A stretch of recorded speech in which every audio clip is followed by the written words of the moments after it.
Bonjour et bienvenue dans cette cinquième partie sur la prise en main de RoboStudio.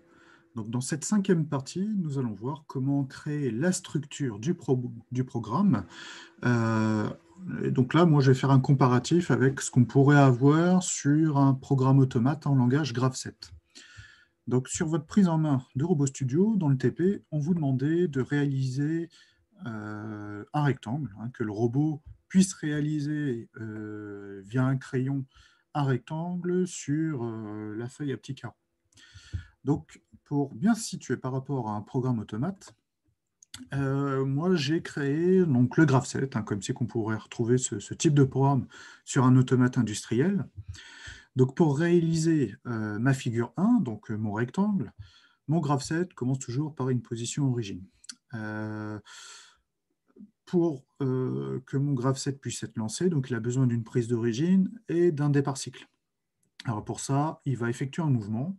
Mon installation va effectuer un mouvement et ensuite je vais vérifier si mon mouvement a bien été fait. Ensuite, une fois que c'est validé, je vais refaire un autre mouvement et je vais revalider, je refais un mouvement, je revalide et ainsi de suite. Et donc au final, bah, j'ai généré ma structure, hein, donc, sur mon Graph7. Pour réaliser mon rectangle, il va falloir que je passe par ça. Donc on verra ça dans la partie 6 en vidéo, comment réaliser le programme. Dans cette vidéo, nous, ce qui nous intéresse, c'est comment créer cette structure. Parce que pour aller encore un petit peu plus loin, ce graph-set-là, c'est un graph-set pour réaliser mon rectangle. Mais je vais avoir besoin d'un autre graph-set qui va me permettre d'autoriser le lancement de ce premier graph-set. Donc là, je pourrais imaginer que c'est un graph-set général.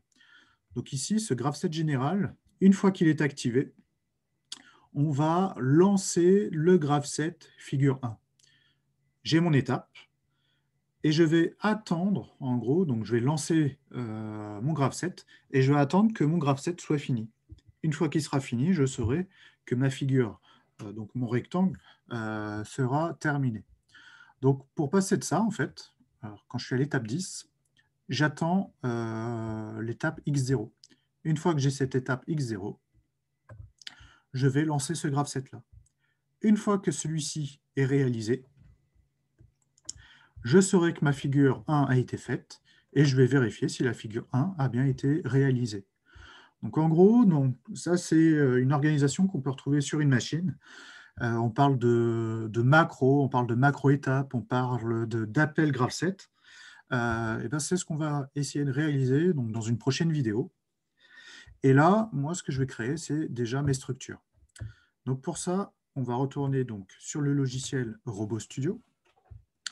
Et pour créer ma structure, bah, je vais devoir voyager entre mon logiciel et mon Flex pendant virtuel. Donc comme c'est une version soft, on est obligé de faire ces mouvements-là entre le Flex pendant et le logiciel pour que ça soit un petit peu plus clair. Donc ici, moi je suis en mode automatique, je vais passer en mode manuel. Donc ça, comment le faire, hein, pour rappel, hein, vous avez la vidéo, partie 4, comment piloter le robot en mode manuel.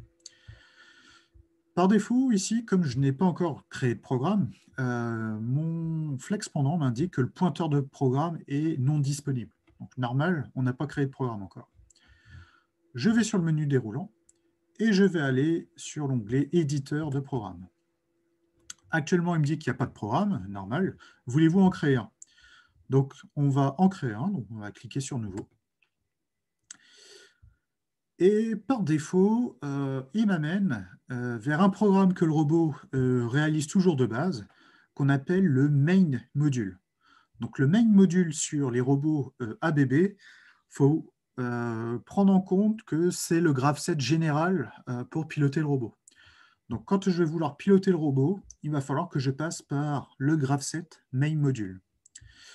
Et en gros, une fois que je suis dans le graph-set main module, je vais utiliser des routines qui seront dans le main module. Donc moi, je vais quitter le main module. Je retourne donc, alors j'ai peut-être été un peu vite, donc j'appuie ici sur module. Et là, on me présente tous les modules que le robot a en sa possession.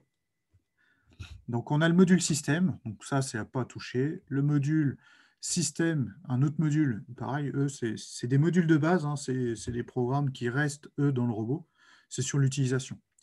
Et le module programme, donc d'où son nom, le main module, lui, c'est le graph set général. Alors, normalement, si je fais fichier, je pourrais éventuellement modifier sa déclaration et l'appeler, par exemple, graph set général. Donc là, on pourrait très bien l'appeler G7 général et faire OK. Donc là, il me dit G7 général n'est pas un nom de module valide. Le nom contient des caractères incorrects. Donc le caractère incorrect que j'ai inséré, en fait, c'est l'espace. Donc pour ça, je prends le tiré du 8, tiré du bas, et je fais OK. Donc là, mon module, main module, mon graph set général, je l'ai renommé. Ensuite, moi, je vais créer un autre graph set, donc le graph set de ma figure 1. Donc pour ça, je fais Fichier et je fais Nouveau module. L'ajout d'un nouveau module entraîne la suppression du pointeur de programme. Voulez-vous continuer? Donc oui, pointeur de programme, c'est la localisation de mon programme du robot. Comme on n'a pas de programme, ça ne va rien changer. Au niveau du nom, je vais l'appeler G7 figure 1. Et je fais OK. Et après, quel type de programme c'est? En gros, est-ce que c'est un programme système ou est-ce que c'est un programme-programme?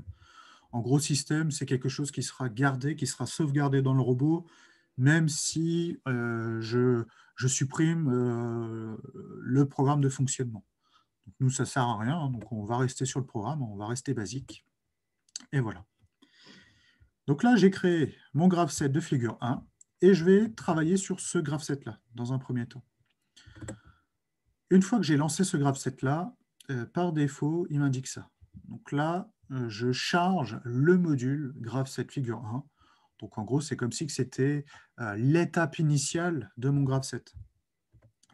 Si je fais l'association avec un graph set basique, ici, cette ligne-là correspond au X0.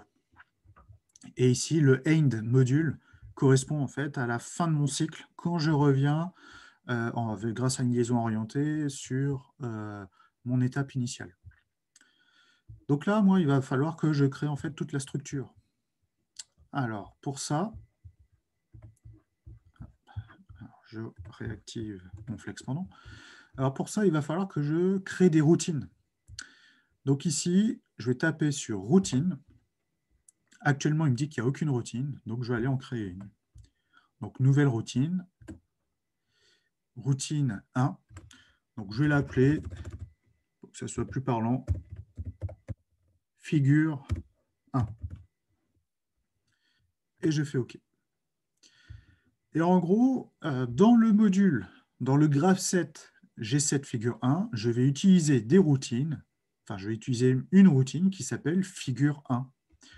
Et quand je clique dessus, en gros, le programme module graph set figure 1 va m'appeler la routine figure 1. Donc là, en fait, rien que le fait d'avoir créé une routine, donc ici, ma routine, elle commence ici, proc, et elle finit ici. En gros, sur un graph set général, c'est comme si j'avais créé toute cette structure-là. Après, qu'est-ce qui me permet d'effectuer le mouvement, dans quelle position, à quelle vitesse? Ça, c'est ce qu'on verra dans la prochaine vidéo. C'est ce que je vais mettre ici dans ma routine. Donc, c'est ce qui me permettra, en fait, que mon robot aille sur le point A, puis en plus, aille après sur le point B, et ainsi de suite.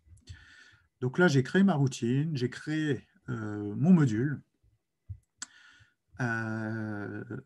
Donc là, pour l'instant, je suis tout bon. Sur vraiment le paramétrage, enfin sur la création de ma structure, là, c'est bon.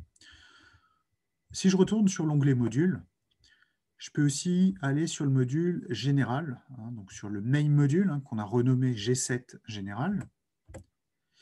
Et ici, le main module va attendre que j'appelle une routine.